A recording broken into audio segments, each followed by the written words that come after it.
Carl Van Loon, who basically is the guy who takes Eddie under his wing. He's an investment banker, and he recognizes Eddie's talent in the beginning of the movie and uses Eddie basically the same way Eddie uses him in order to gain whatever he wants. And that's played by Robert De Niro, which was a coup to get him. And it wound up being probably the biggest asset of the film, because there's something about when De Niro showed up on set, everything kind of changed, and everything got quiet and very efficient, which was fantastic. There's another female character, Lindy, who is played by Abby Cornish, who's just effervescent. She's fantastic.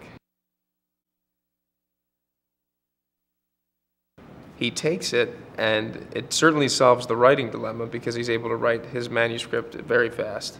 But then it's a question of what else is he going to do with all this energy and availability he has for the use of his brain. And he goes to, which is logical, gaining things that he doesn't have, which is power based on financial gain. And what happens with that is pretty monstrous.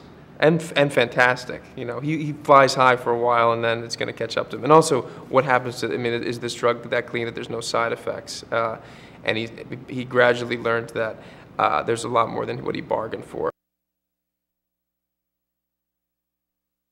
This movie needs a director that has a real vision on how to tell the story, and he was very clear from the beginning. He had all these photographs that he had used as examples of how aesthetically he wanted the movie to be, and he showed me, and I got very excited about it. And then the filming process, he's effortless to work with also, because there's absolutely no ego, yet he knows exactly what he wants to do.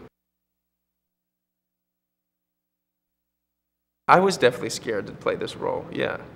That scene I was excited to, but the emotional roller coaster that he goes on, and having to make all these things that in life you wouldn't normally go through, to make these things real for myself as Eddie is definitely something that's scary. And then the idea of working with Robert De Niro is scary initially, and then he makes you feel completely at ease. The movie really is about power and the abuse of power, and the idea of what would happen if you could be the best version of yourself. First of all, what would that be? Anyway, what does that mean? And then what price would you have to pay in order to achieve that?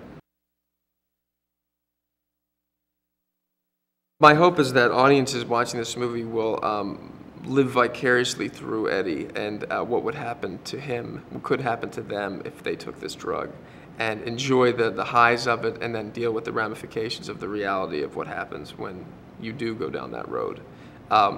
So it's a roller coaster ride, this movie.